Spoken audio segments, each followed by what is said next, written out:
"I've often observed that London, in the full possession of its fog and mystery, is never more itself than when it is hiding something. There are mornings when the city seems to inhale secrets from the Thames and exhale them through its chimneys, spreading them like a veil over its streets. It was upon such a morning heavy with dampness, the sky pressed low like a lid upon the world, that the first whisper of the affair I am about to recount reached Baker Street. Sherlock Holmes had spent the earlier hours of that day in one of his characteristic moods of abstraction. He had neither spoken nor moved more than was necessary, save for those occasional sudden bursts of activity in which he paced the room, examined the ash in the grate, or adjusted the violin upon the mantel without playing it.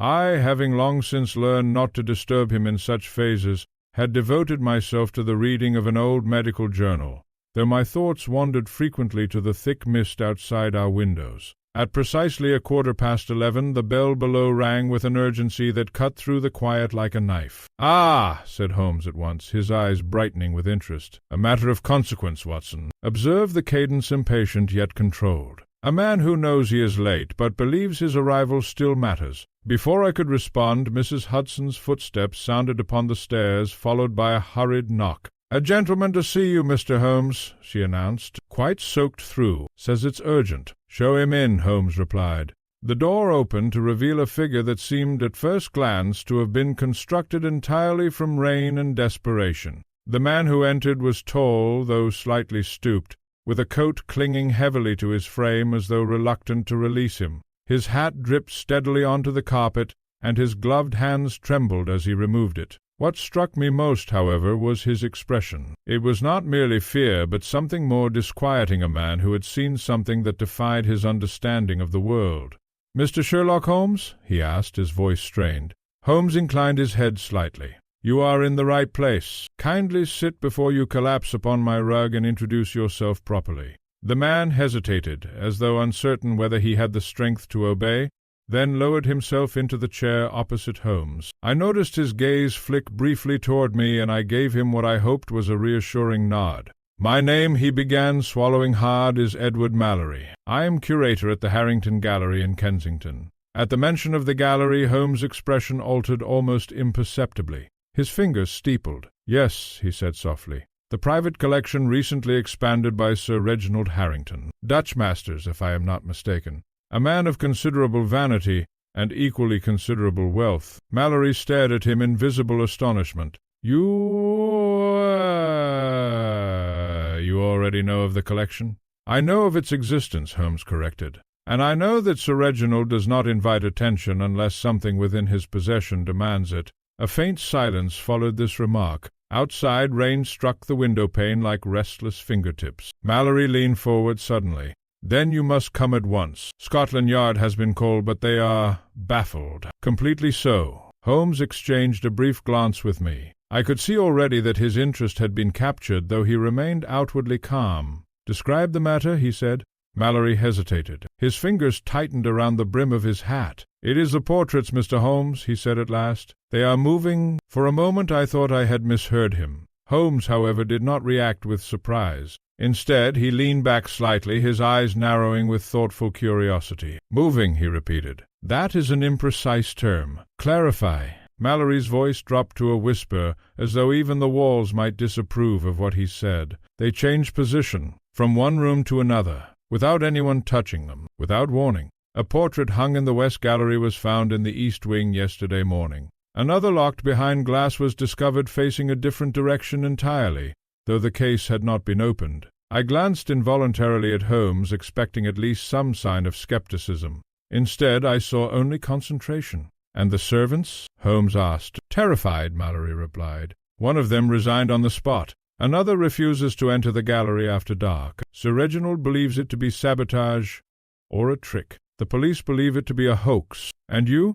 Holmes pressed. Mallory hesitated again. "I believe," he said quietly, "that something is wrong with the house itself." A faint, almost imperceptible smile touched Holmes' lips. "A charming hypothesis," he murmured, "though not a useful one." He rose abruptly, crossing to the mantel and tapping idly at the wood with his fingers. I knew this gesture well. It indicated that his mind had already begun to assemble fragments into a pattern invisible to the rest of us. "Watson," he said, without turning, "you will accompany me." This promises to be more interesting than the usual domestic scandal or forged check. I set aside my journal at once. Mallory, clearly relieved, stood as well. We can leave immediately. A carriage is waiting.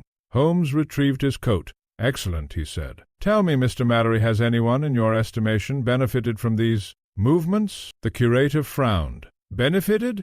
No, unless one counts fear as a benefit. Ah, Holmes replied, but fear is often the first currency of profit, and with that cryptic remark he stepped toward the door. The journey to Kensington was made in near silence. The rain had not lessened. If anything, it had intensified, drumming against the carriage roof with a persistence that suggested impatience from the heavens themselves. Holmes sat opposite me, his gaze fixed on nothing in particular, though I knew better than to assume his mind was idle. Mallory attempted twice to speak, but each time fell silent under Holmes' absent-minded air of concentration. At last, as we turned into a broader avenue lined with trees dripping wet and black against the grey sky, Holmes spoke without lifting his eyes. "Tell me, Watson," he said, "what would you infer from a portrait that refuses to remain where it is placed?" I considered the question. "Deliberate interference," I said cautiously. "Someone moving them at night." "Reasonable," he conceded. "But insufficient," I added, encouraged by his tone.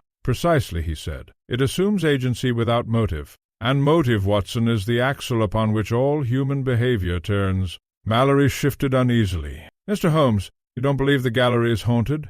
Holmes finally looked at him. His expression was almost kindly, though there was a faint edge to it. "My good sir," he said, "I have found that ghosts rarely trouble themselves with Renaissance oil paintings. They prefer, if anything, human guilt." The carriage came to a halt. We had arrived. The Harrington Gallery was an imposing structure of stone and glass, its facade suggesting both wealth and a certain defensive pride. Even in daylight it seemed reluctant to reveal its contents to the world.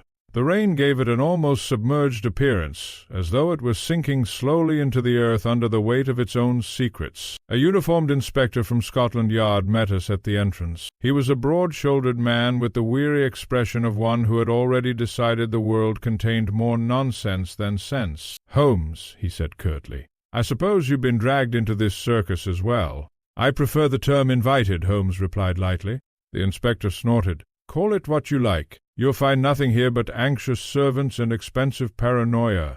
Holmes stepped past him without responding. I followed, feeling that familiar sensation I have often experienced at the beginning of one of Holmes' cases, the sense that the ordinary world had subtly tilted, and that I was about to be shown its hidden angle. As we entered the gallery the air changed. It was cooler, stiller, and carried the faint scent of varnish and old wood. Along the walls hung the portraits in question stern-faced figures from centuries past, their eyes following us with an unsettling persistence. Mallory's voice trembled behind us. "The West Gallery is this way," but Holmes did not immediately follow. He stood instead in the center of the hall, his head slightly tilted, as though listening to something none of us could hear. Then, very quietly, he said, "No, Mr. Mallory. Before we proceed anywhere else, I should like to examine the frame that should not be empty." And he turned toward a wall where a single hook hung bare. For though none of us had yet spoken of it aloud, I could already see what he meant. There had once been a painting there, and now there was none. There are moments in the practice of observation when the most ordinary detail acquires a weight that seems almost unnatural, as though the world itself has paused to ensure it is properly noticed. Such was the case when Sherlock Holmes stood before that empty hook in the Harrington Gallery,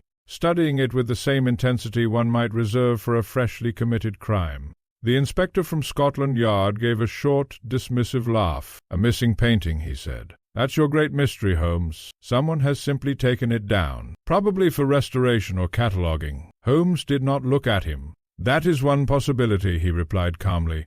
"It is also the least interesting one, which is generally a reliable indicator that it is incorrect." The inspector frowned but said nothing further. Mallory, however, appeared even more unsettled than before. His eyes darted nervously between the bare wall and the surrounding portraits, as though expecting them to shift in sympathy. "That frame," he said in a low voice, "held the Duchess of Ardenwood, painted in 1764. It was part of Sir Reginald's private collection, one of his most prized acquisitions, and it is now absent," Holmes said. "Yes," Mallory confirmed. but it was there yesterday morning. I saw it myself during my rounds." Holmes finally turned to face him. "And when was it last seen by someone other than yourself?" Mallory hesitated. "The night before." "The night guard, Simmons, reported nothing unusual."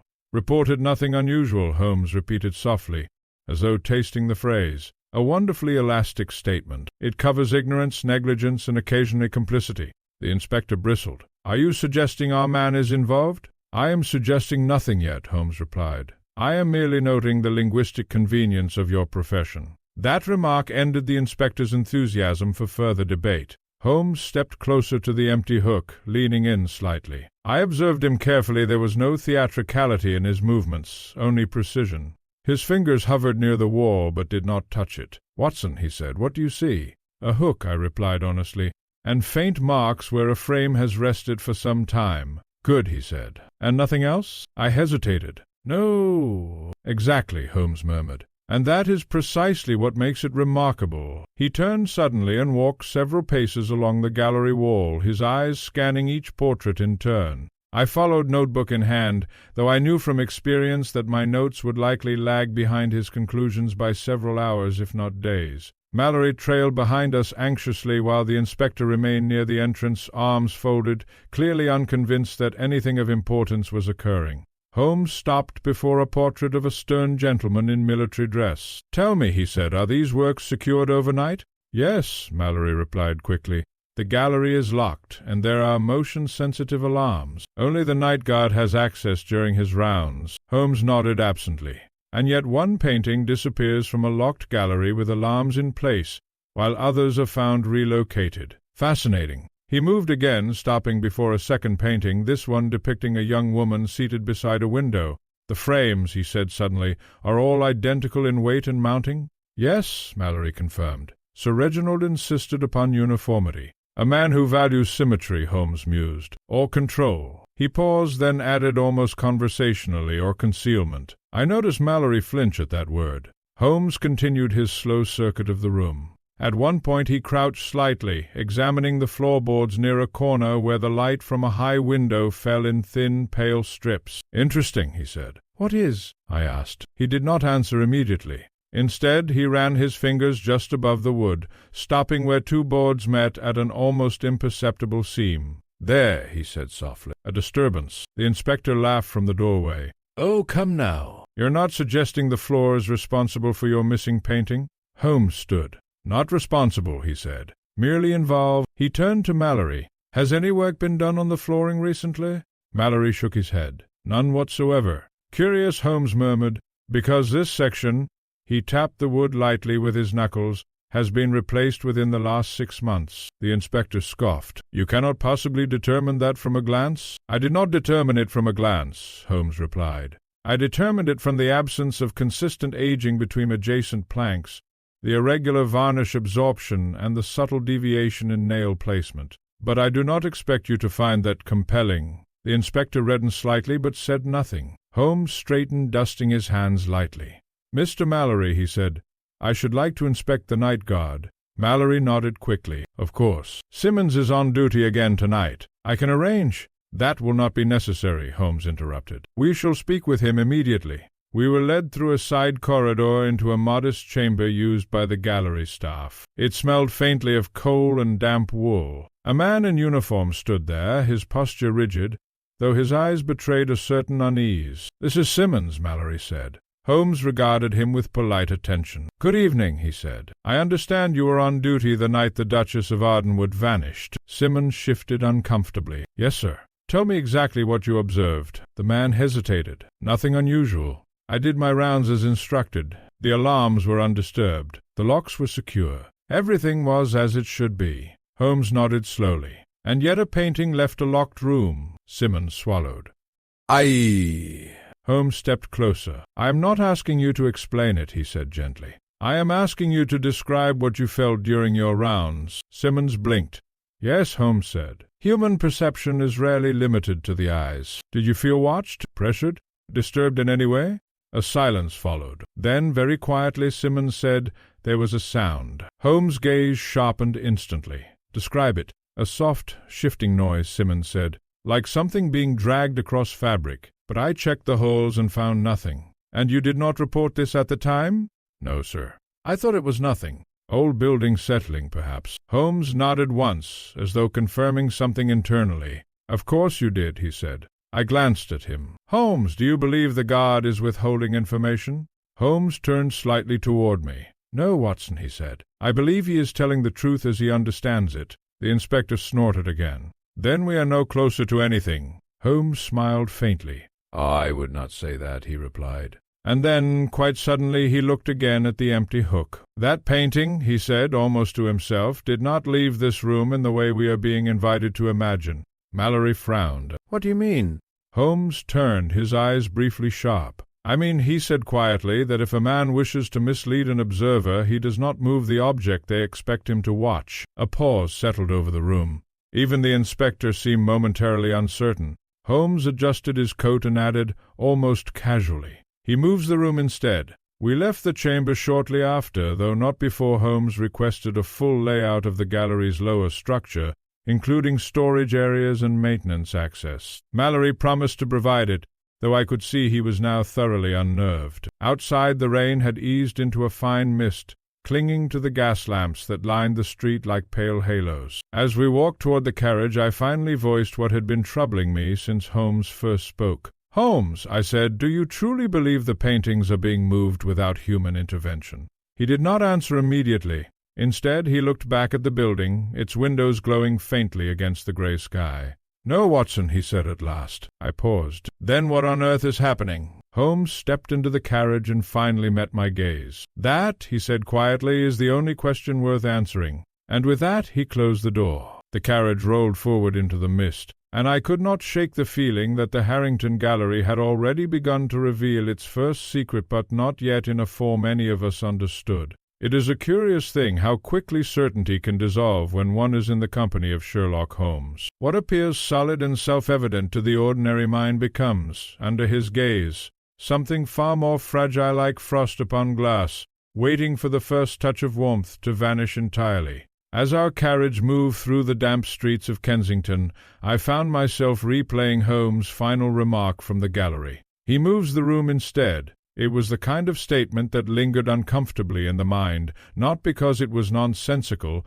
but because it suggested possibilities one did not care to examine too closely. Holmes sat opposite me in silence, his eyes half-lowered, his fingers lightly tapping against his knee in a rhythm that betrayed inward calculation. Mallory, seated beside him, appeared even more unsettled than before, as though proximity to Holmes had intensified rather than eased his anxiety. At last I broke the silence. "Holmes," I said, "you do not seriously believe the gallery itself is in motion?" He looked up slowly. "I believe nothing, Watson," he replied. "I eliminate." "That seems rather similar to belief," I observed. "Only to those who confuse process with conclusion," he said. Mallory shifted uneasily. "Mr. Holmes, is there truly any rational explanation for what we are seeing? The portraits, the empty hook, the sounds at night." Holmes regarded him thoughtfully. "Mr. Mallory," he said, "rational explanations are rarely absent. They are merely inconvenient." The carriage slowed as we approached a narrower street lined with brick buildings, their facades slick with rain. Holmes glanced out briefly. "We are going to examine something that your Inspector of Scotland Yard neglected to consider," he said. "Which is?" I asked. Holmes turned back to me. "The building does not only contain objects," he said. "It contains patterns." We did not return to the main entrance of the Harrington Gallery. Instead, Holmes directed the driver to a side passage used for deliveries and maintenance. The iron gate was partially open, and a single gas lamp flickered weakly above it, casting uneven shadows upon the wet stone. Mallory hesitated. "This is the service entrance. Only staff and workmen use it." "Precisely," Holmes said, "and therefore it is the most honest part of the building." That statement puzzled me, but I had learned long ago that Holmes often treated architecture as a kind of witness, one that could not lie,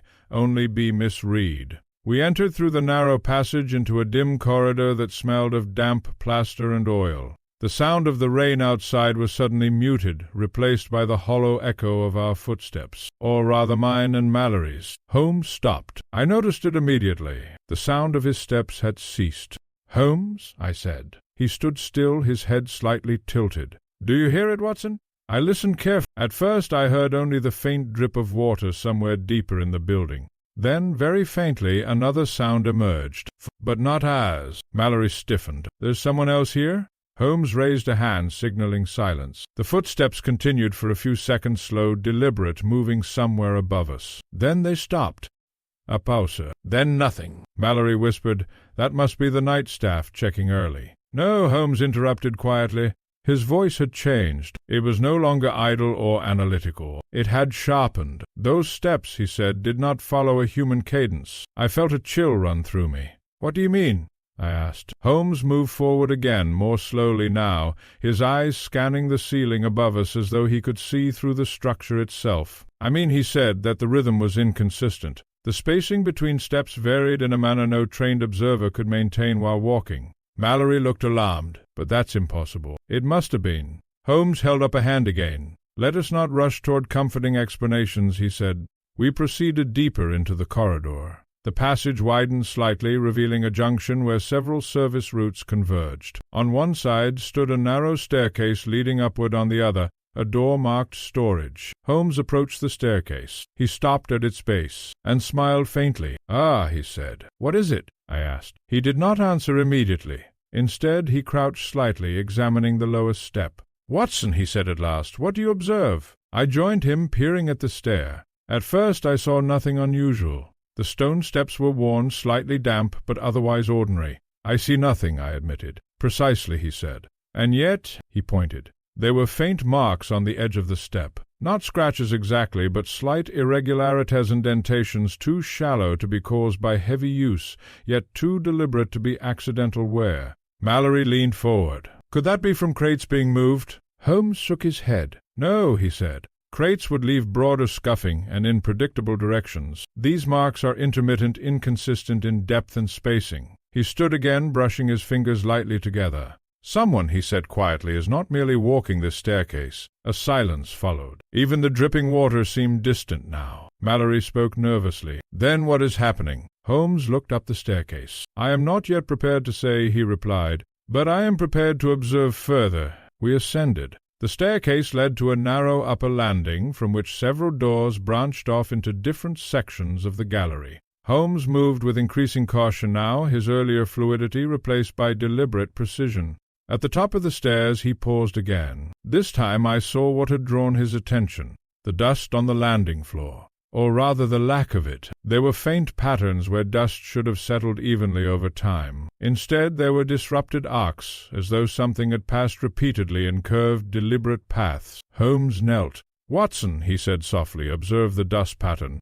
I did. It took me a moment. Then I saw it. The arcs were not random. They were directional, almost as if something had been pivoting in place. Mallory inhaled sharply. That could be cleaning staff." Holmes interrupted him without looking up. "No," he said, "cleaning staff do not move in perfect rotational symmetry." He stood slowly. "And more importantly," he added, "they do not do so without disturbing the surrounding dust evenly." He straightened, his expression now entirely focused. "This building," he said, "is not merely being entered." He paused. "It is being reoriented." I felt a strange unease settle over me. "Holmes," I said carefully, "are you suggesting the structure itself is being altered?" He looked at me then, and for a brief moment I saw something unusual in his expression, not doubt, but calculation so deep it bordered on abstraction. "I am suggesting," he said quietly, "that what appears to be movement of objects may in fact be the consequence of something far more controlled."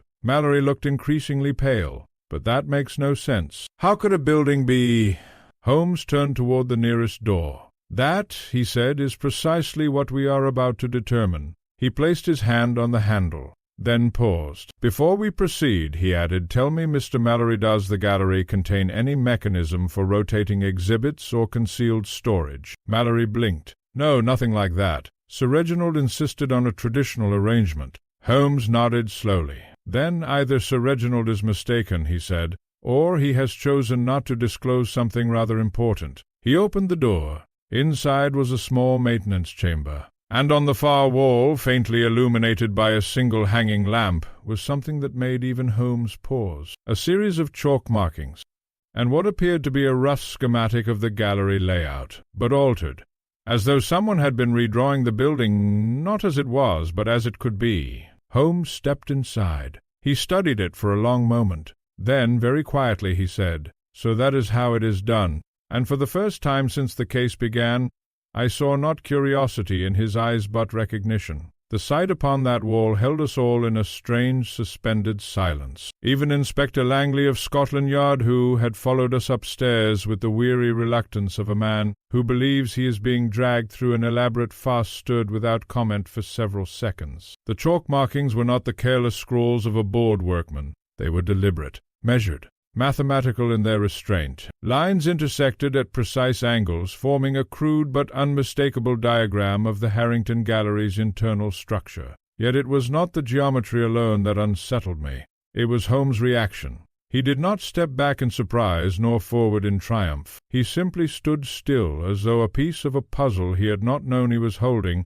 had finally clicked into place. "So that is how it is done," he had said. And now, as the echo of those words faded, he moved closer to the wall. "Watson," he said quietly, "what do you observe?" I examined the markings again. "It appears to be a map," I said. "But some rooms seem displaced." Holmes nodded. "Displaced is an excellent word," he said. "It implies intention without immediately revealing method." Inspector Langley gave a short, disbelieving laugh. "Holmes, you're not seriously suggesting someone has altered the building itself. It's chalk on a wall, nothing more."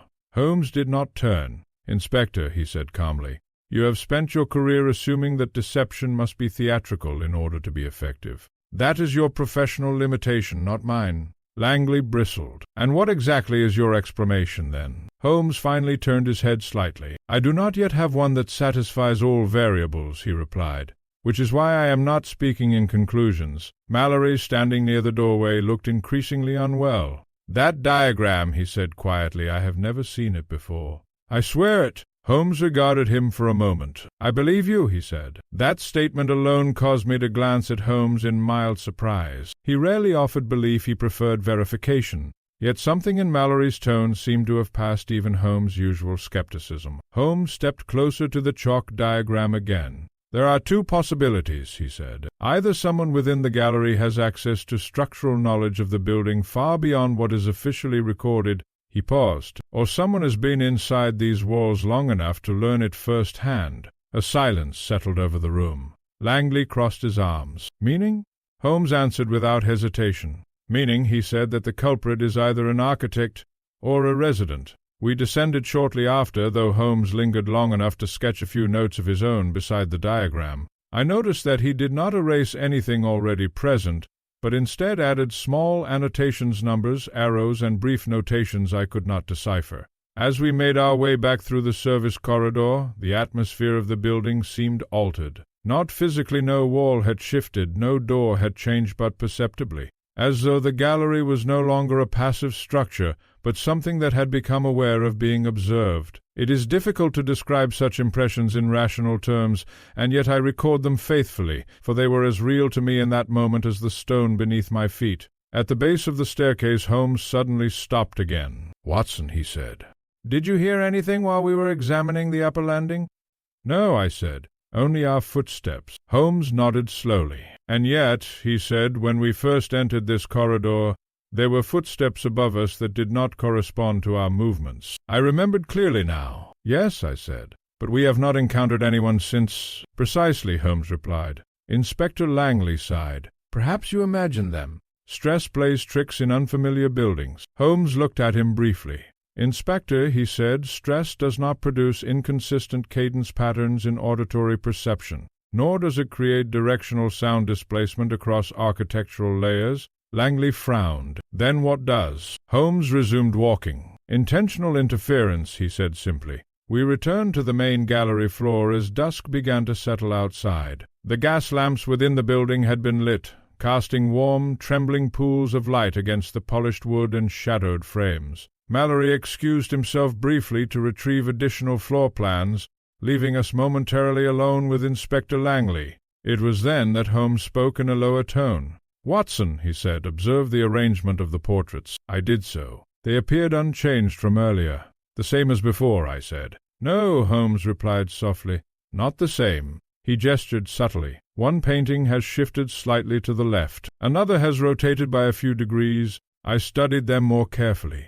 At first I thought he might be mistaken. The differences were so subtle that they bordered on imperceptible. But he was correct. The changes were real. I felt a faint unease. "How could that happen?" I asked. "We have been inside the building the entire time." Holmes did not answer immediately. Instead, he moved closer to one of the portraits, a depiction of a noblewoman seated beside a violin. He examined the frame, then the wall, then the floor beneath it, and then, very quietly, he said, "It is not the paintings that are moving, Watson." A pause. "It is the reference points." Before I could ask what he meant, the sound of hurried footsteps echoed from the corridor. Mallory returned, but he was not alone. Behind him walked a second man, tall, dressed in the practical attire of an engineer or draftsman. His expression was composed, but there was something guarded in his. He's a man accustomed to being questioned. "Mr. Holmes," Mallory said quickly, "this is Mr. Adrian Crowe. He was the original consultant on the gallery's renovation works." Holmes turned slowly. His gaze settled on the newcomer. For the first time since the case began, I saw something like immediate, quiet recognition in his eyes. "Mr. Crowe," Holmes said evenly. Crowe inclined his head politely. "Mr. Holmes, I have heard of you, of course." "I would be disappointed if you had not," Holmes replied. Langley stepped forward. "What is this man doing here?" Mallory looked flustered. I thought, given the diagrams, he might be able to explain. Holmes raised a hand slightly. "Mr. Mallory," he said calmly, "you have done precisely what I would have expected." Mallory blinked. "I have?" "You have introduced the first person in this case whose presence is not merely incidental," Holmes said. Crowe's expression remained controlled. "I assure you I was only brought here because of my familiarity with the building's modifications." Holmes nodded slowly. "Yes," he said, "modifications." A brief silence followed. Then Holmes added, "Tell me, Mr. Crowe, when you worked on the gallery, did you ever find it necessary to alter not just the structure but the relationship between rooms?" Crowe's eyes narrowed slightly. "I am not sure I understand your meaning," he said. Holmes smiled faintly. "I suspect you do," he replied. And in that moment I felt the air in the room tighten, not with threat, but with the sensation that something long concealed had just been gently touched. Holmes stepped aside slightly, allowing his gaze to drift once more toward the chalk diagram upstairs. "And now," he said quietly, "I believe we are finally speaking about the same building." But whether that building was still the one we had entered hours before, I was no longer entirely certain. Mr. Adrian Crowe stood as though he had been carefully measured into the room. "There are men," Watson once wrote in his private notes, "I have since had occasion to read who do not simply enter a space but stabilize it." Crowe was one such man. His posture, his controlled breathing, even the slight restraint in his gaze suggested an individual accustomed to precision, calculation, and perhaps more importantly, secrecy maintained under discipline. Yet Sherlock Holmes did not appear impressed by any of it. Instead, he was watching Crowe in the manner of a naturalist observing an unfamiliar specimen, not with hostility, but with the quiet certainty that classification was only a matter of time. Inspector Langley broke the silence first. "Mr. Crowe," he said curtly, "you were involved in the renovation of the Harrington Gallery?" "Yes," Crowe replied evenly.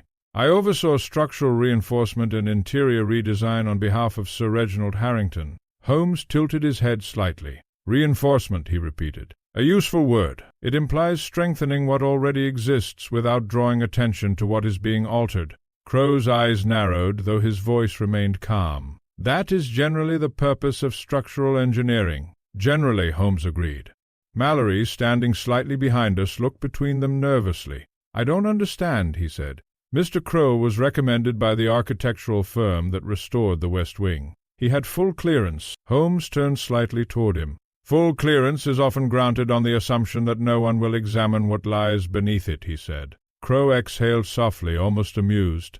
"Mr. Holmes, if you are implying misconduct, I must insist you be explicit." Holmes regarded him for a long moment. "I prefer," he said, "to be precise before I am explicit." That sentence, delivered in his quiet tone, carried more weight than any accusation could have. We returned to the upper landing, where the chalk diagram still marked the wall like a wound that refused to close. Holmes stood before it once more, now with Crowe beside him. I noticed that Crowe's expression changed subtly as he examined it, not surprise, not confusion, but something closer to controlled irritation. "You recognize it," Holmes observed. "It is an early draft of the service layout," Crow replied. "Nothing more."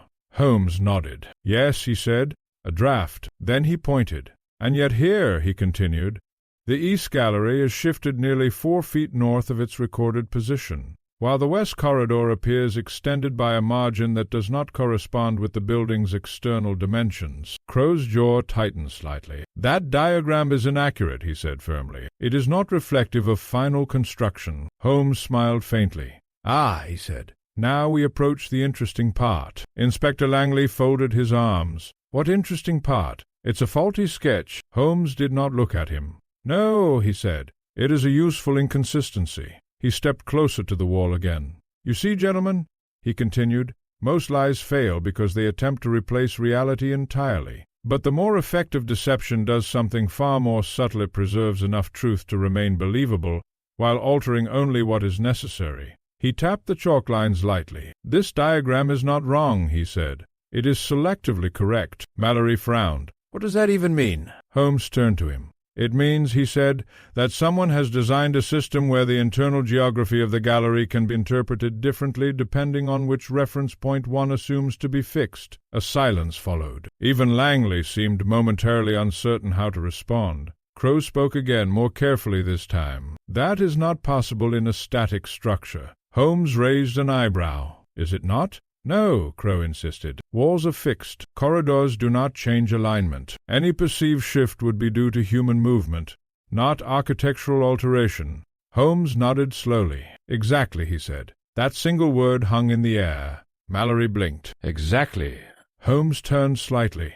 "Exactly the assumption," he said, "upon which the entire phenomenon depends." We descended once more into the service corridors, though now the building felt different to me. Not in its appearance, but in its certainty. The kind of certainty one has when reading a familiar map, except that subtle features have been redrawn while one was not looking. Holmes moved ahead of us, his pace deliberate. Crow followed at a measured distance. Langley and I brought up the rear. At one point Holmes stopped abruptly at a junction where 3 corridors met. He examined the floor, then the ceiling, then the junction itself. "Here," he said. "What is it?" I asked. Holmes crouched slightly. "The alignment is inconsistent," he said. Crow stepped forward. "That junction is structurally standard. There is nothing unusual about it." Holmes looked up at him. "Then you will have no objection," he said calmly, "to explaining why the service corridor that should lead directly west is instead angled by approximately 7 degrees south of its recorded axis." Crow hesitated.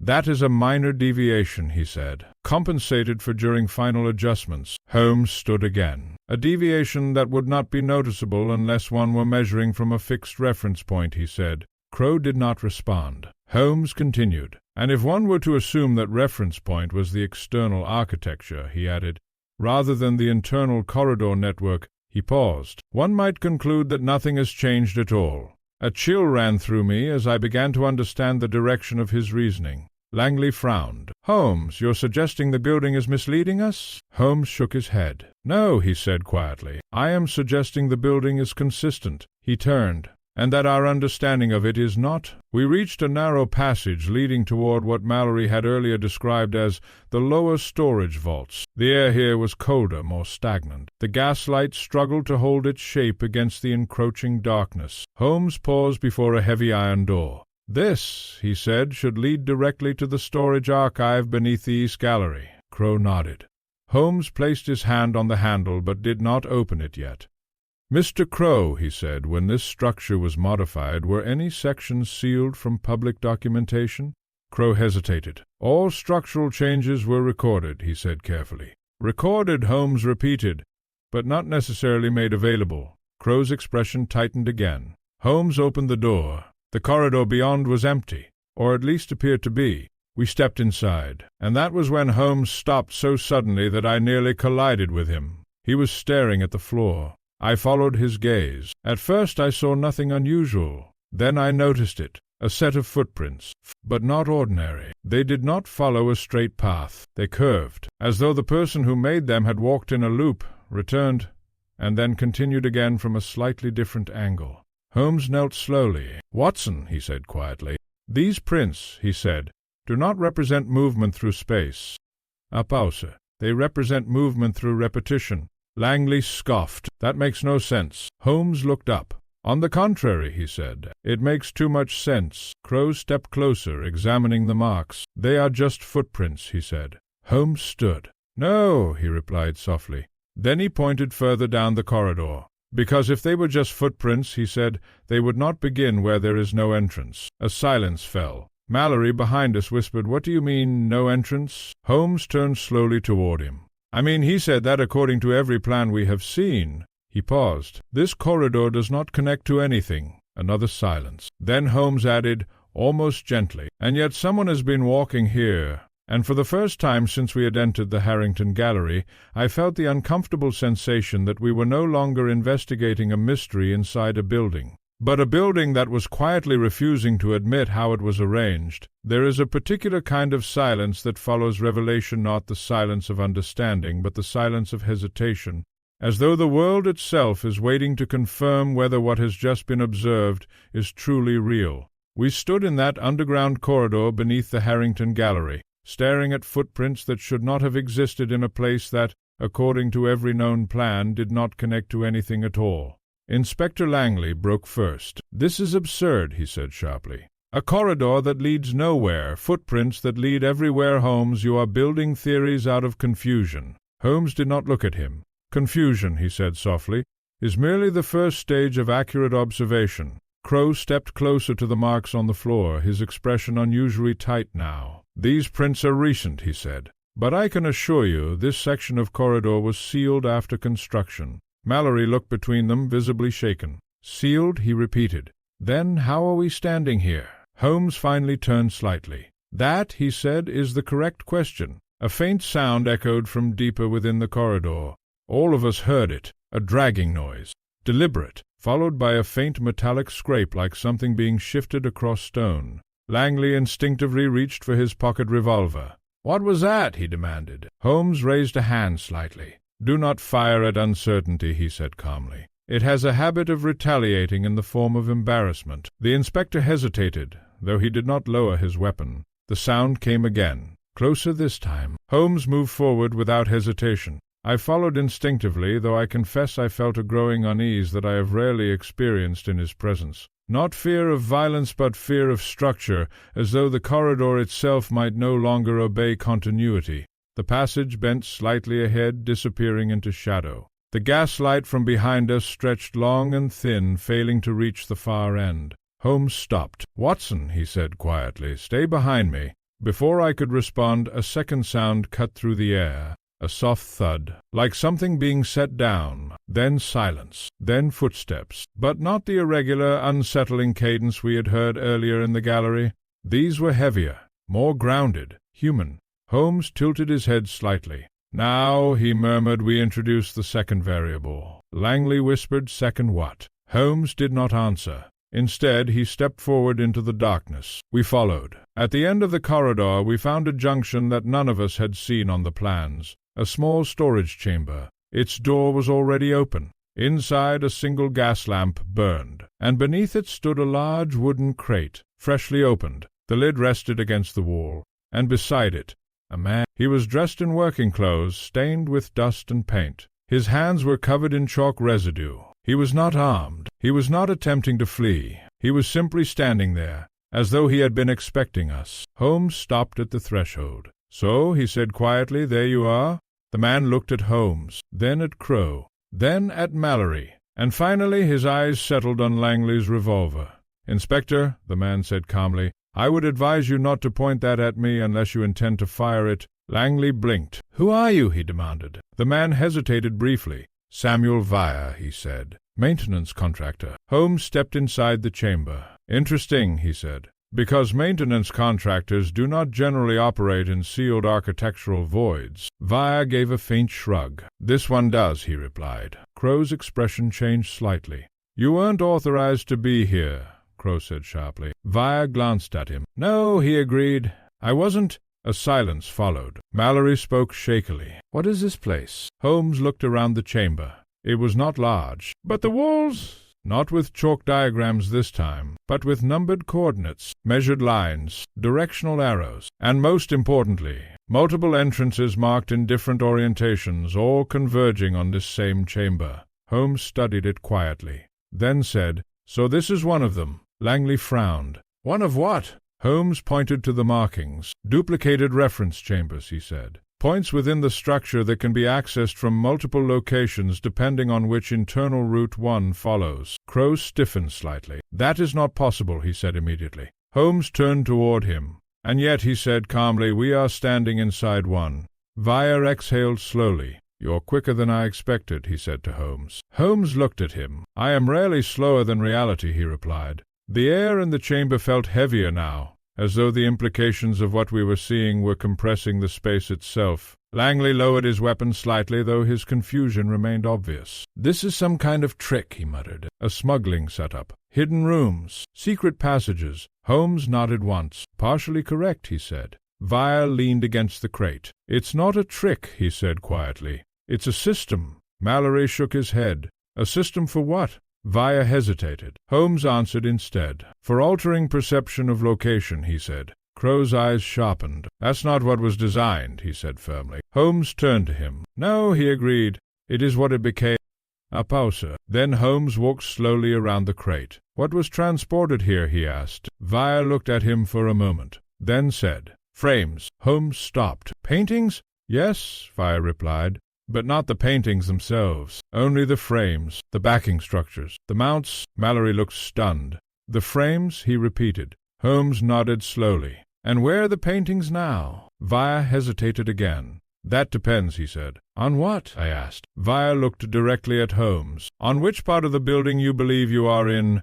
A long silence followed. It was Langley who finally spoke. "This is nonsense," he said. "You cannot move paintings without moving them. That makes no sense." Holmes turned slightly toward him. "That," he said quietly, "is precisely why it works." He gestured to the chamber. "If a frame is relocated while its reference point remains assumed to be fixed elsewhere," he continued, "the observer will conclude that the painting itself has moved even if it has not." Mallory looked pale. "You're saying the portraits never left their rooms?" Holmes nodded. "Not in the way you assume," he said. Crowe's voice tightened. "But the gallery reports." Holmes interrupted him. "Reports are based on observation," he said. "An observation depends entirely on what one believes to be static." A silence settled again. Then Holmes added, more softly, "And someone has been carefully ensuring that what should be static is not." From somewhere deeper within the structure another sound echoed. Not footsteps this time, but something heavier. A distant shifting, as though large objects were being moved through unseen pathways. Vire straightened slightly. "That would be the second relocation," he said quietly. Holmes turned sharply. Vire nodded. "Yes," he said. "It began earlier today. The upper gallery." Mallory looked horrified. "Another painting?" Vire hesitated. "Not just one," he said. Holmes' expression changed. For the first time I saw something like urgency beneath his composure. "Which section?" he asked. Vire looked at him directly. "The West Gallery," he said. "And it is no longer where you think it is." A silence followed so complete that even the distant rain seemed to pause. Holmes exhaled slowly, then said almost to himself, "So the system is already active." He turned toward us, and for the first time since the case began his voice carried something sharper than curiosity. It carried certainty. "Gentlemen," he said, "we are no longer investigating a mystery." A pause. "We are inside a mechanism that is still running, and somewhere above us, unseen and unaccounted for, something in the Harrington Gallery shifted again." "There are cases," Watson once remarked, "in which the investigator does not so much uncover the truth as slowly discover that the world he believed he was standing upon has been subtly rearranged beneath his feet." I recall reading those words in my own notes years later, and realizing how perfectly they applied to what was unfolding beneath the Harrington Gallery. We had entered a sealed chamber that should not have existed. We had spoken to a man who admitted to relocating structural elements of a building as though it were a matter of furniture rather than architecture. And most disquieting of all, we had heard the gallery itself continue to move somewhere above us, as though it were not a static edifice but a system in operation. Inspector Langley was the first to recover his composure. "I have had enough of this," he said sharply. "Hidden rooms, shifting corridors, nonsense about reference points, Holmes. "This is a smuggling operation. It must be. You are overcomplicating what is clearly criminal concealment." Holmes regarded him calmly. "Inspector," he said, "you are correct in one respect." Langley frowned. "And what is that?" "That concealment is occurring," Holmes replied. He turned slightly toward the chalk-marked walls, but not in the way you imagine. Crow, who had remained unusually quiet since Vire's revelation, spoke now with controlled tension. "You are implying the building itself is part of the deception," he said. Holmes nodded once. "I am stating," he corrected, "that the building is being used as a variable rather than a constant." Mallory looked deeply unsettled. "That makes no sense," he said. "A building is fixed. It cannot shift position depending on interpretation." Holmes gave a faint, almost pitying smile. "Most people," he said, "believe maps describe geography. In truth, maps often define it." A silence followed that statement, an uncomfortable one, as though none of us wished to examine its implications too closely. Vire pushed himself off the crate and moved toward one of the walls. "You're assuming intent where there is only function," he said. The gallery was modified to allow rotational exhibit movement without physically relocating artworks. Holmes raised an eyebrow. "Rotational exhibit movement," he repeated. "An elegant euphemism." Vire continued. "It was designed for private viewing sequences. Sir Reginald wanted flexibility, different thematic arrangements without the labor of reinstallation." Langley scoffed. "So what? A fancy gallery trick?" Holmes shook his head slowly. "No," he said quietly, "not a trick." He stepped closer to the chalk diagram again, tracing one of the angular lines with his eyes. "A system like this requires more than movable walls or rotating platforms," he continued. "It requires consistent misalignment of reference memory." Crow stiffened slightly. "That is not a term used in structural engineering," he said. Holmes glanced at him. "It should be," he replied. At Holmes' request, we followed Vire through a narrow passage leading from the chamber's far side. The corridor was tighter than any we had previously encountered, its walls rougher, less finished, clearly not intended for public or even regular staff use. The air grew colder as we advanced. At intervals along the passage, faint markings appeared, numbers etched into the stone, some partially worn away, others freshly chalked. Holmes examined them briefly as we passed. "Calibration points?" he murmured. "What did you say?" I asked. "Nothing for the moment," he replied. But I noticed he was counting them. The corridor eventually opened into another junction. This one, however, did not match any prior layout we had seen. Mallory stopped abruptly. "This should connect to the East Gallery storage," he said. Crow frowned. "It does." Vire shook his head. "It depends which direction you think you're facing," he said. Langley snapped. "Stop speaking in riddles." Holmes raised a hand slightly. "No," he said calmly. "He is not speaking in riddles. He is speaking in consequences." He stepped forward into the junction, and stopped again. I saw it immediately, this time the subtle disorientation effect that had now become disturbingly familiar. The corridor ahead appeared to slope slightly, but the floor was level. The walls suggested a rightward turn, but the markings indicated forward continuation. It was as though different parts of the space were disagreeing with each other. Holmes exhaled slowly. "Here," he said quietly, "we find the source of the confusion." He turned to Crow. "When you modified the gallery," Holmes said, "you did not merely alter rooms. A pause. You altered continuity." Crow's jaw tightened. "That is an oversimplification." Holmes shook his head. "No," he said, "it is precision." We moved deeper into the structure under Holmes' direction, though I confess my sense of direction had already begun to fail me. The corridors no longer felt consistent in their orientation. What had once been a simple underground network now resembled a shifting lattice of passageways whose relationships to one another could no longer be trusted. At one point Langley stopped. "This is impossible," he said. "We should be directly beneath the east wing by now." Holmes nodded. "Yes," he said. "You believe we should be—" Mallory's voice trembled. "Then where are we?" Holmes paused. "That," he said, "is precisely what the system is designed to prevent you from answering." A silence followed. Even Langley did not immediately respond. Eventually we emerged into a wider corridor lined with sealed doors. Each door bore a plaque, but the plaques were inconsistent. Some indicated storage rooms, others indicated exhibition spaces. One, however, bore no label at all. Holmes stopped in front of it. "This," he said quietly, "is where the inconsistency becomes intentional." Vire looked uneasy. "That door should not be here," he said. Holmes turned to him. "And yet it is," he replied. Crow stepped forward. "That door leads to maintenance access," he said quickly. Nothing more. Holmes studied him. You are certain? He asked. Crow hesitated. Yes, he said. Holmes nodded slowly. Then he reached for the handle. The moment the door opened, a faint mechanical hum reached us. Not loud, not obvious, but steady. Holmes did not step inside immediately. Instead, he stood still, listening. Then he said softly, So it is active. Langley frowned. What is active? Holmes stepped inside. We followed, and found ourselves in a space that defied immediate categorization. It was a control chamber, not large, but filled with mechanisms we did not yet fully understand: rotational mounts, calibrated rails, and a complex arrangement of pivoting supports integrated into the structure itself. And at the center of it all, a large schematic of the Harrington Gallery. But unlike the chalk diagrams we had seen before, this one was mechanical. It shifted, slowly. As we watched, Crow froze. That is not supposed to be operational, he said sharply. Holmes turned to him.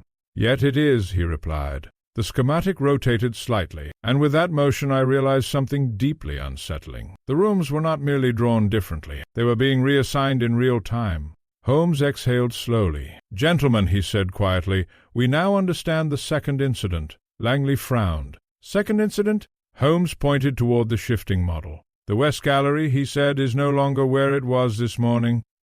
A pause. It has been relocated internally. Mallory looked horrified. Relocated how? Holmes' eyes narrowed slightly. By changing which reference layer is considered fixed within the system. He turned toward Crow. And someone here, he said calmly, knows exactly how that is done. For the first time, Crow did not answer immediately, and in that silence I realized something worse than confusion had taken hold. Because if Holmes was correct, then the Harrington Gallery was not haunted, nor tricked, nor even merely manipulated. It was being reconfigured while we stood inside it. The mechanical chamber fell into a tense stillness after Holmes' words, broken only by the faint, continuous hum of the shifting schematic. It was a sound that did not belong to architecture, nor even to machinery in the ordinary sense. It was the sound of something being redefined while we watched it exist. Inspector Langley, usually quick to dismiss anything beyond his established framework of crime, had gone unusually quiet. His revolver hung loosely at his side now, as though even the idea of force felt irrelevant in a place where space itself could not be trusted. Crow was the first to move. This is impossible, he said again, though the certainty in his voice had begun to erode.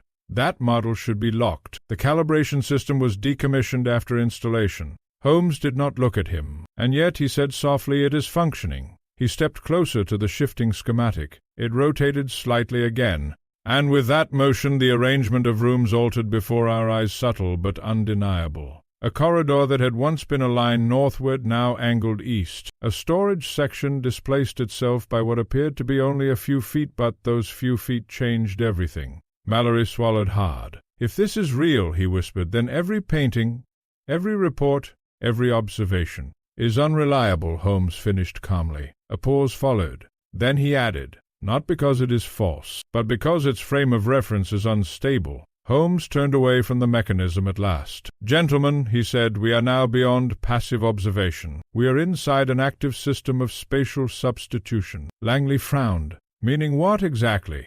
Holmes picked up a thin brass marker from the edge of the console. Meaning, he said, that if we do nothing, the gallery will continue to reassign its internal geography until no observer can reliably determine where anything is located. Crow stepped forward quickly. That system was never meant to operate autonomously. Holmes looked at him sharply. Then someone has overridden its constraints, he said. Crow hesitated. Yes, he admitted reluctantly. A silence followed that admission far heavier than the hum of machinery. Holmes nodded once, as though confirming something he had already suspected. Good, he said quietly. Langley looked at him.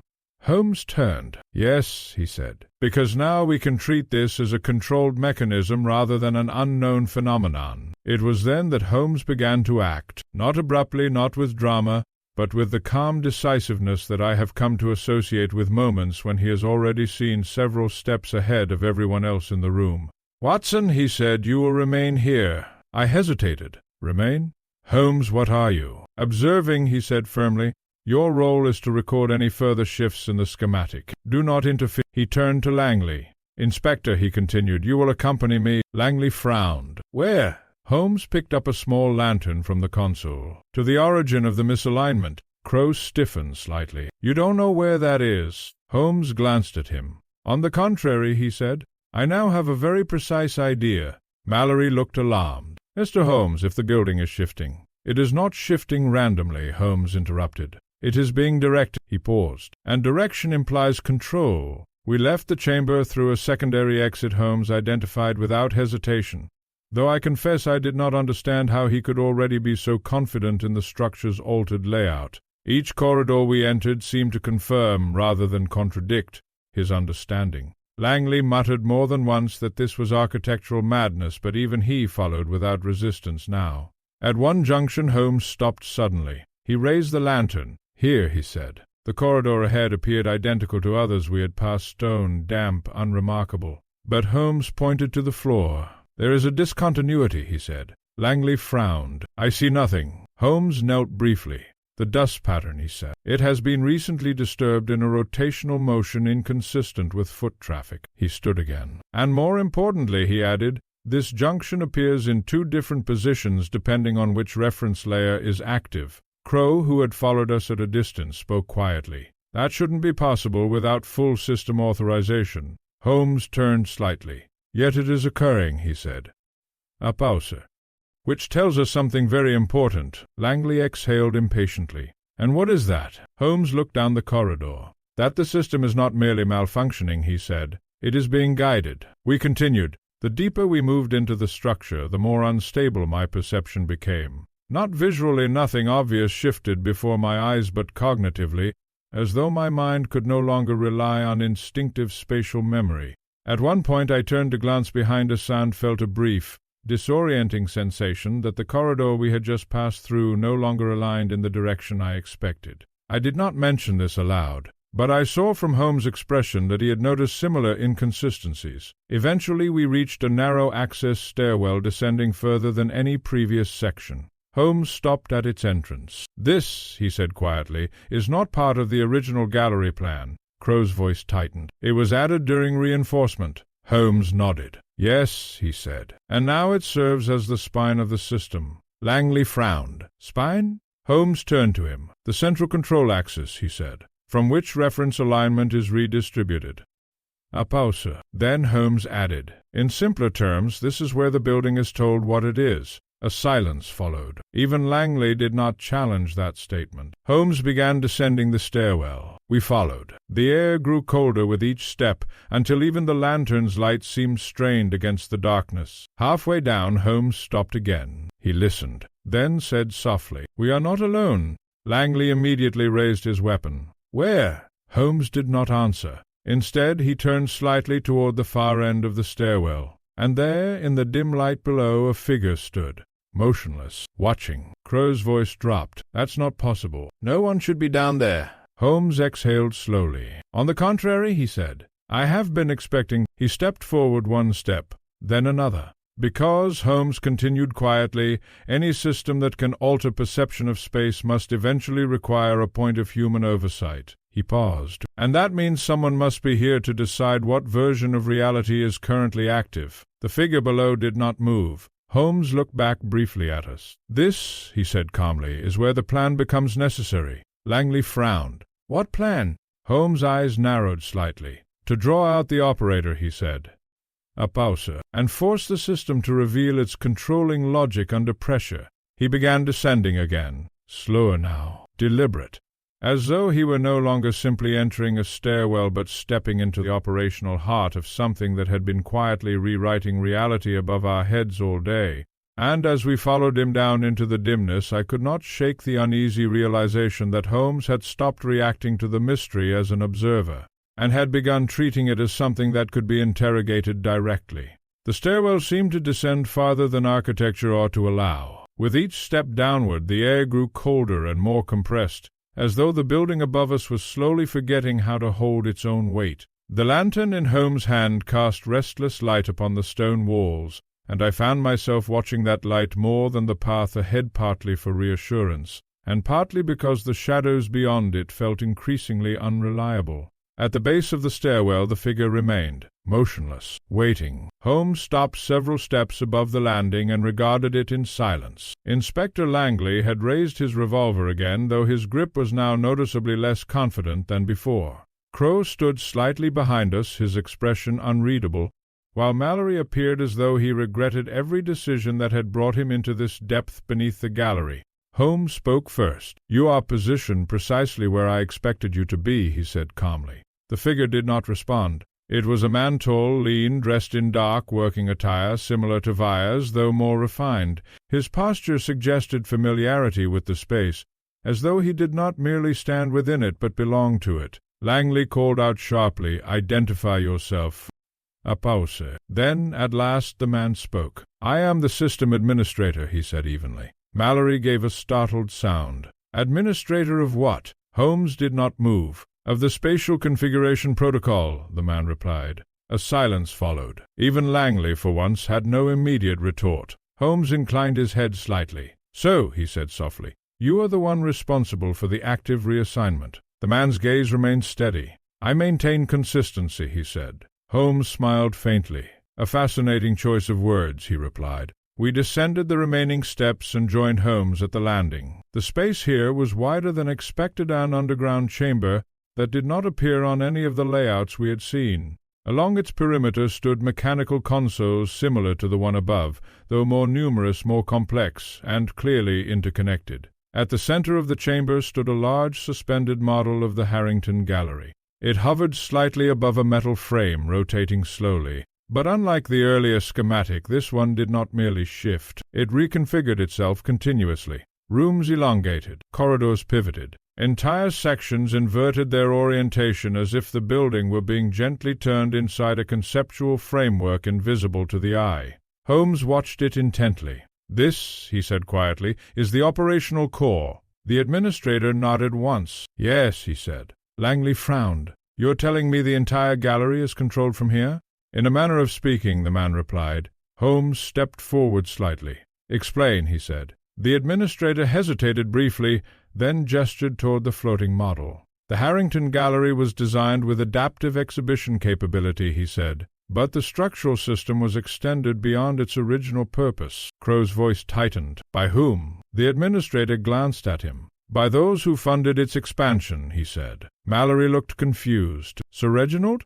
A faint pause. "Yes," the administrator replied. Holmes' eyes narrowed slightly. "Go on," he said. The administrator approached one of the consoles and placed his hand upon it. "When activated," he said, "the system allows for internal spatial reassignment based on predefined configuration sets. Rooms are not physically moved in the traditional sense, they are reassigned within a layered mapping architecture." Langley shook his head. "This is nonsense. Rooms cannot be reassigned." Holmes spoke quietly. "They can," he said, "if one abandons the assumption that physical adjacency defines functional location." He turned to the administrator. "And the paintings?" Holmes asked. The man nodded. "The artworks remain fixed to their mounting structures," he said, "but those structures are reassigned within the spatial matrix. To an observer unaware of the system, the artwork appears to have moved." Mallory looked increasingly distressed. "So we never actually saw them move?" Holmes shook his head. "No," he said. "You saw their context change." A pause. "And context," Holmes added, "is what most observers mistake for reality." Langley lowered his weapon slightly, though suspicion remained etched across his face. "So the thefts, the missing painting, the shifting rooms, are all consequences of a controlled system," Holmes finished. The administrator nodded.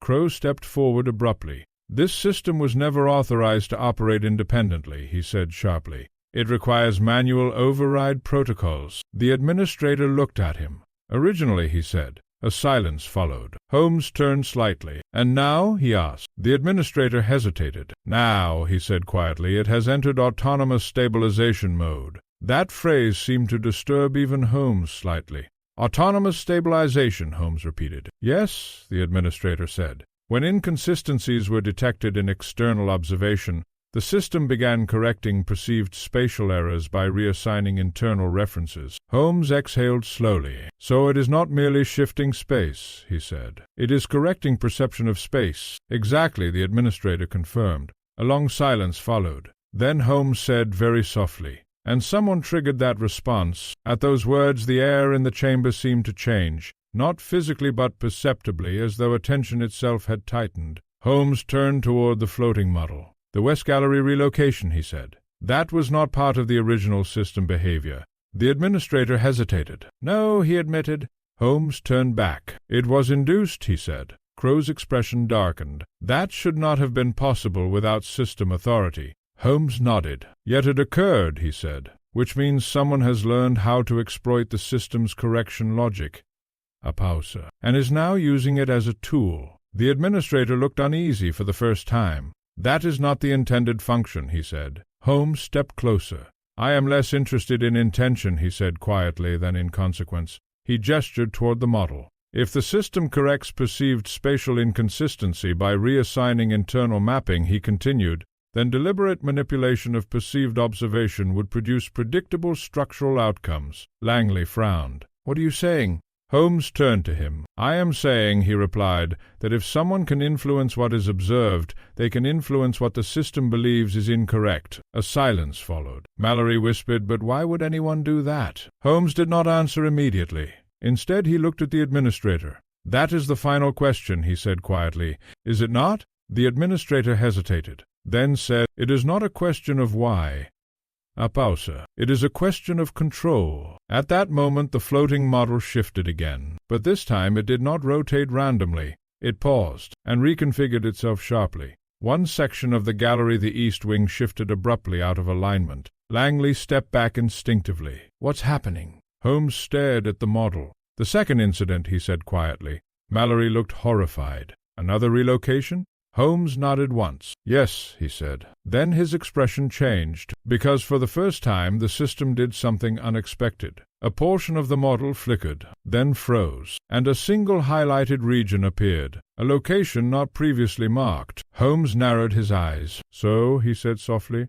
The administrator stiffened. "That shouldn't be visible," he said. Holmes turned slowly toward him. "No," he agreed, "it should not."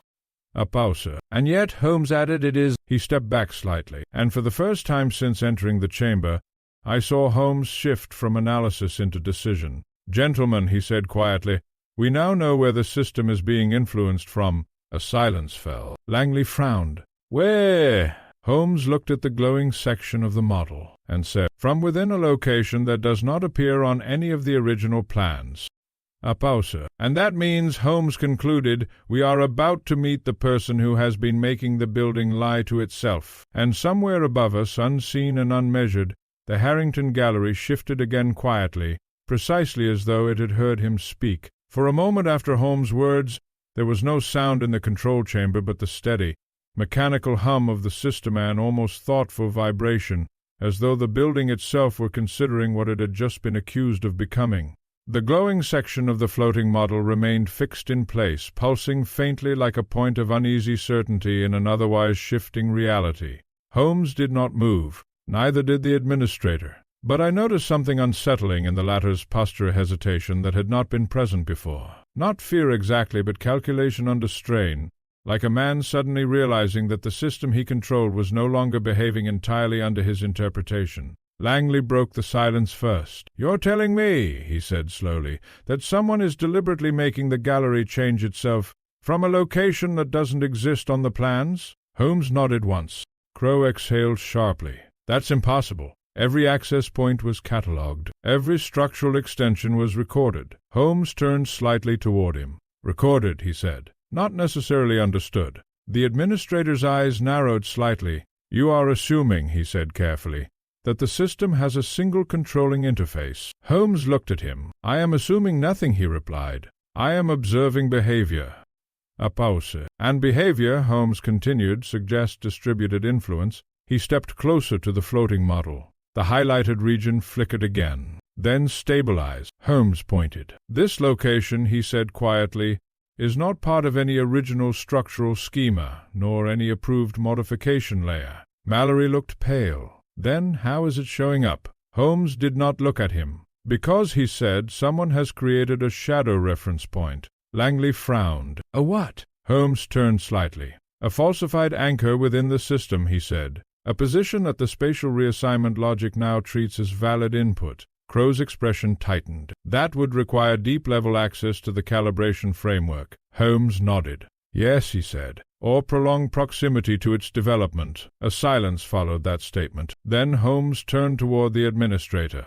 You were not the original architect of this system, he said quietly.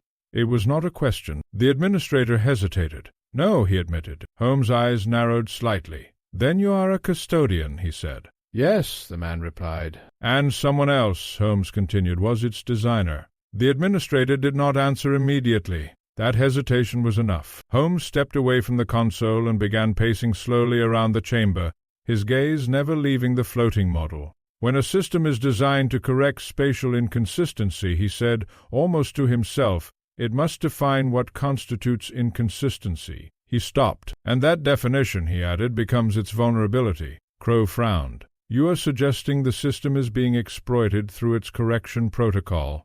Holmes nodded. Precisely. Langley rubbed his temple. I still don't see how any of this explains the moving portraits. Holmes turned toward him. It explains everything, he said calmly, including why the gallery appears to violate physical continuity without ever breaking it. A pause. And more importantly, he added, it explains why Scotland Yard found nothing. Langley stiffened slightly at that. Holmes continued. They were looking for movement, he said, when in fact the system produces reinterpretation. Mallory whispered, reinterpretation of what? Holmes looked at him. Of position, he said. Of adjacency. Of location itself. A silence followed. Then Holmes added, more quietly, and of certainty. The administrator finally spoke again. If what you say is correct, he said carefully, then the system is no longer functioning as a gallery mechanism. Holmes nodded. It has become something else, he agreed. Crow stepped forward. We can shut it down. The calibration nodes can be isolated. No, the administrator interrupted sharply. All eyes turned to him. For the first time his composure cracked slightly. If we attempt a full shutdown, he said, we risk collapsing the reference structure entirely. Langley frowned. Collapsing it into what? The administrator hesitated. Into an undefined spatial state, he said quietly. We would lose consistent mapping of internal geography. A silence followed that statement. Mallory looked horrified. You mean the building would become meaningless? Holmes corrected softly. Indeterminate, he said. Holmes returned his attention to the floating model.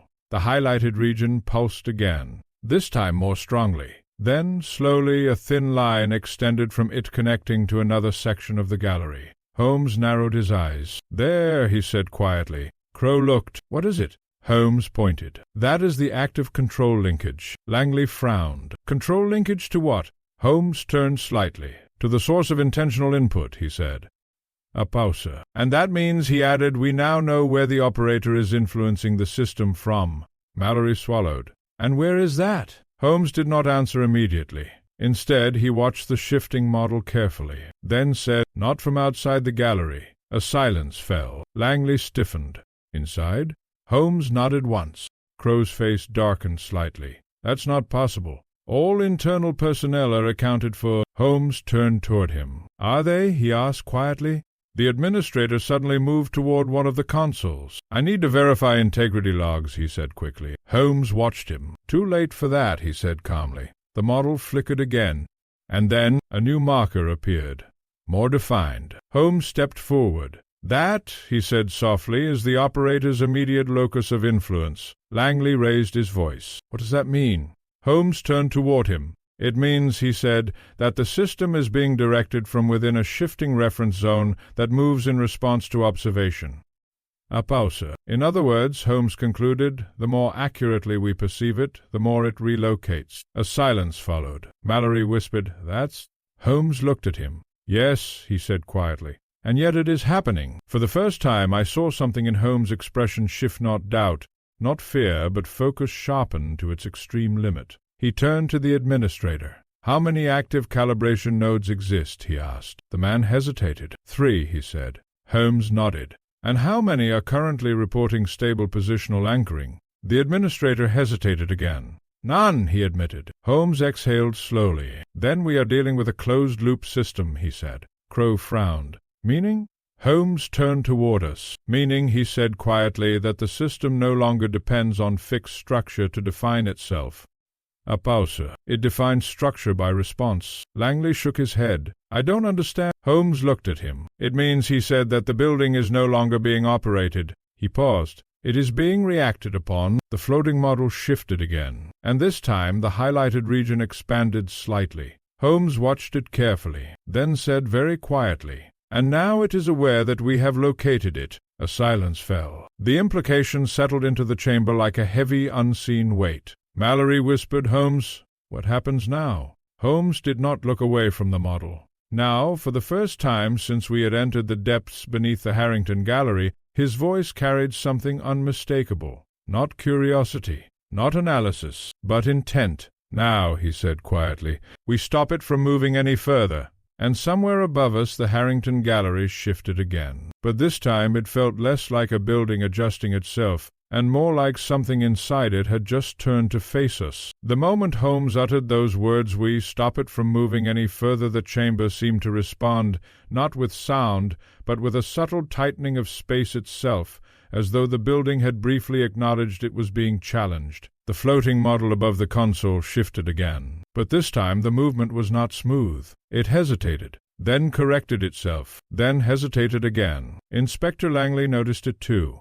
"Did that thing just stutter?" he asked quietly. Holmes did not look away from the model. "Yes," he said. "It is compensating." Crow stepped forward, alarm now fully visible in his expression. "That should not be happening," he said. "The system does not hesitate. It executes spatial reallocation instantly." Holmes nodded once. "Unless," he said calmly, "it is being forced to reconcile contradictory inputs." A silence followed. Mallory whispered, "Contradictory inputs from where?" Holmes finally turned. "From us," he said. For a moment no one spoke. Then Langley frowned. "That makes no sense. We are not interacting with the system." Holmes raised an eyebrow slightly. "On the contrary," he said, "we have been interacting with it since the moment we entered the gallery." He began walking slowly around the central console again. "Every observation," he continued, "is a form of input. Every assumption about position, adjacency, or orientation is interpreted by the system as a reference confirmation." Crow shook his head.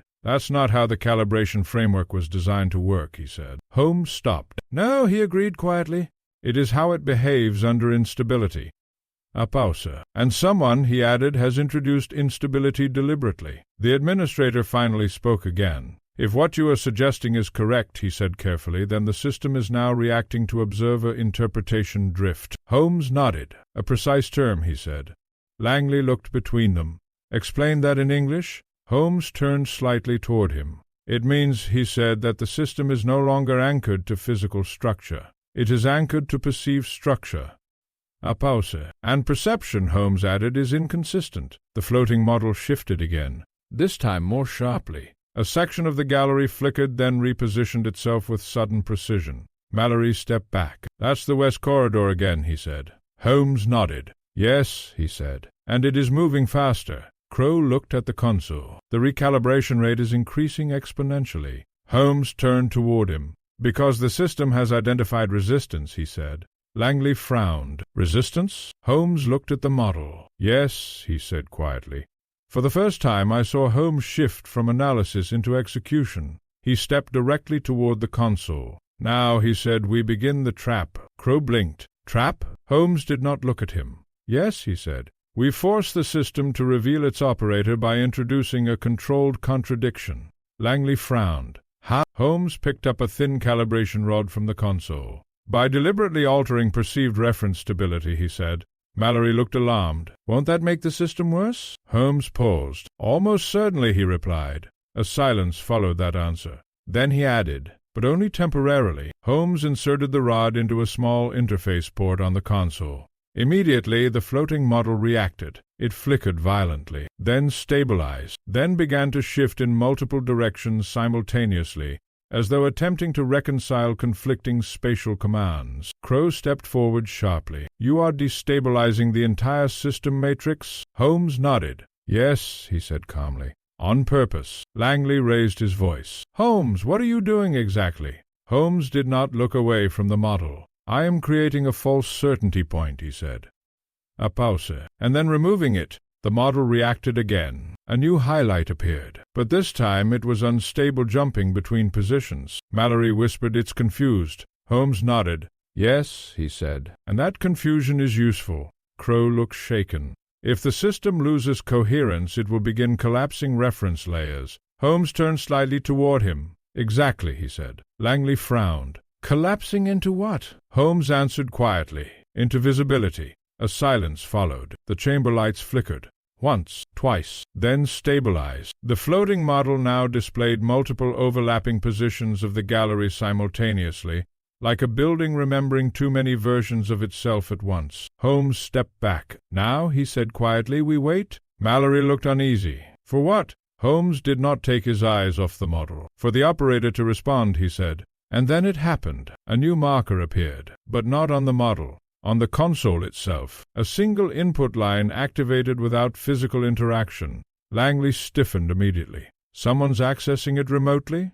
Crow shook his head slowly. "No," he said quietly. "That's local." A pause. Holmes narrowed his eyes. "Good," he said softly. And for the first time I saw something in his expression that was not observation. It was anticipation. The input line flickered. Then text appeared. "Reference override detected." Holmes stepped closer.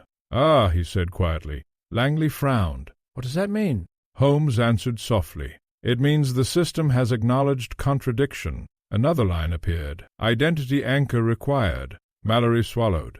"Identity anchor?"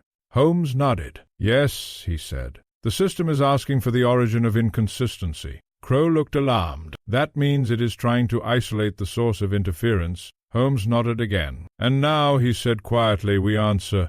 Langley stepped forward. "Holmes, don't." But Holmes raised his hand. "No," he said calmly. "This is exactly what we want." He leaned toward the console and typed a single response. The chamber fell utterly silent. Even the hum of the machinery seemed to pause. The model reacted violently. All spatial layers collapsed inward for a fraction of a second. And in that moment, we saw it, a single stabilized coordinate, not shifting, not reassigning. Holmes stared at it and said quietly, "There you are." Crow's voice broke slightly. "That coordinate doesn't correspond to any map structure." Holmes nodded. "Yes," he said, "and that is precisely why it works." Langley frowned. "Works for what?" Holmes turned slowly. "For hiding in a system that assumes everything must correspond to something already known." A pause. "And now," he added quietly, "we have finally forced it to reveal its anchor point." The chamber lights dimmed again. The floating model stabilized for the first time since we had entered, and the highlighted region shifted, not randomly, not reactively, but deliberately, as though acknowledging it had been found. Holmes exhaled slowly. "Gentlemen," he said quietly, "we are about to meet the mind behind the moving portrait." And somewhere above us, in the unseen geometry of the Harrington Gallery, something began to move, not through space, but through certainty itself. The coordinate held. That was the first thing I noticed before fear, before understanding, before even language could properly form the thought. It held in place upon the shifting model like a nail driven through a living map, refusing to be displaced no matter how violently the surrounding structure attempted to correct itself. The chamber itself seemed to respond to it. Lights steadied. The mechanical hum lowered in pitch, as though the system had shifted from agitation to alertness. And then the door at the far end of the control chamber opened, not forcefully, not dramatically, but with the calm certainty of something that had always expected to be opened at that exact moment. A figure stepped through, and I understood instantly that this was not another technician, nor an administrator, nor even an intruder in the conventional sense. This man belonged here, in the way only the architect of a hidden system belongs within its final truth. He was older than Crow, though not elderly. His posture was straight, his clothing plain but refined, lacking any trace of soot or dust despite the depth of the machinery surrounding us. His eyes, however, carried something deeply unsettling, not malice, but recognition, as though he had been watching us long before we knew we were being observed. Inspector Langley raised his weapon immediately. "Stop where you are!" Holmes did not move. Neither did the man. The silence stretched for several seconds. Then Holmes spoke softly. "You are the designer." The man inclined his head slightly. "I am," he said. Mallory made a small, involuntary sound behind us. Crow went rigid. Langley's grip tightened. Holmes stepped forward once. "And you have been present in the system this entire time," he said calmly. Not physically in the corridors but structurally within its logic. The man smiled faintly. "Very good, Mr. Holmes," he said. "You have reached the correct conclusion faster than anticipated." Holmes' expression did not change. "That," he said quietly, "is not a compliment I accept lightly." The man stepped fully into the chamber now, glancing briefly at the floating model, which still held the single fixed coordinate Holmes had forced into visibility. "You have destabilized the reference layer," he observed. Holmes nodded. "And yet," the man continued, "you have not collapsed the system." Holmes replied evenly, "Because I was not attempting to destroy it." A pause. "I was locating you." Langley stepped forward slightly. "Who are you?" The man turned his gaze toward him. "I designed the Harrington spatial framework," he said calmly. "What you are calling a gallery is, in functional terms, a recursive spatial experience engine." Mallory looked confused. "For paintings?" The man shook his head slightly. "For perception." A silence followed that word. Holmes studied him carefully. "You embedded the gallery with adaptive spatial reassignment to control exhibit flow," Holmes said. "But you extended it further." The man nodded once. "I refined it," he corrected. Holmes' eyes narrowed slightly. "And then you allowed it to evolve beyond controlled parameters." The man's expression softened slightly. "Not evolve," he said. "Respond." The floating model shifted again, though more slowly now. The man glanced at it. "You forced a contradiction into the system," he said. "It has reacted by isolating its governing origin point." Holmes nodded. "And that origin point is you." A pause. "Yes," the man said simply. Langley stepped forward sharply. "Then you're under arrest." The man did not react. Instead he looked at Holmes. "Do you understand what you have done, Mr. Holmes?" he asked. Holmes answered without hesitation. "I have forced a closed spatial logic system to identify its operator through contradiction pressure." The man nodded slightly, almost approvingly. "Yes," he said. "That is one interpretation." He turned slightly toward the floating model. "What you call the moving portraits," he continued, "are not moving." Holmes replied quietly. "They are being recontextualized." "Yes," the man agreed, "but not arbitrarily." He stepped closer to the console. "The system is designed to eliminate perceptual inconsistency. When an observer reports a contradiction between expected and observed location, the system resolves it by adjusting internal spatial mapping." Mallory frowned. "But why would paintings move between rooms?" The man looked at him. "Because you assumed they were fixed to rooms," he said. "The system did not." A pause. "It fixed them to relative structure instead." Holmes exhaled slowly. "So the portraits never had absolute positions," he said. "No," the man replied. "Only relational ones." Langley frowned. "That sounds like nonsense." Holmes shook his head slightly. "It is not nonsense," he said quietly. "It is a different assumption of reality." The man watched Holmes closely now. "And you," he said, "have been forcing the system to resolve contradictory assumptions faster than it can stabilize." Holmes nodded once. A pause. "And that," Holmes added, "is why it has begun exposing you." The man's gaze shifted briefly to the coordinate still locked on the model. "That coordinate," he said quietly, "was never meant to be observable."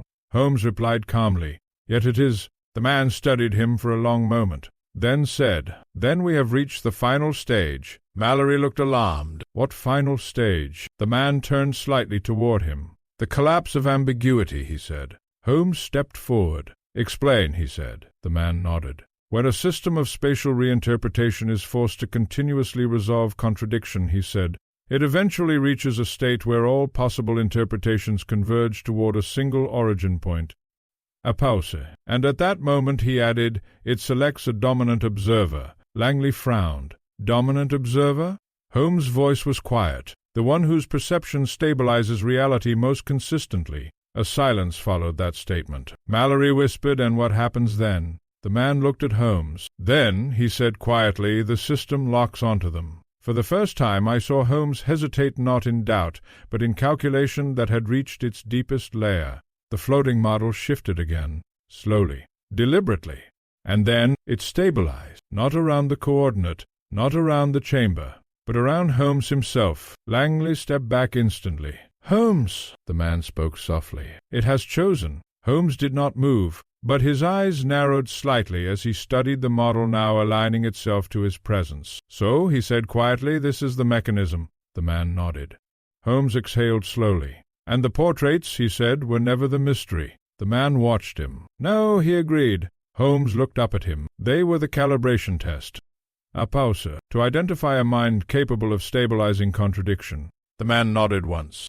A long silence followed. Langley lowered his weapon slightly, confusion overtaking certainty. Mallory looked overwhelmed. Crowe said nothing at all. Holmes, however, finally turned fully toward the man. "And now," he said quietly, "you intend to observe what happens when such a mind is placed inside your system." The man's expression softened slightly. "Yes," he said. Holmes nodded once, then said calmly, "Unfortunately for you—" A pause. "I do not remain inside systems, I understand." The floating model flickered violently.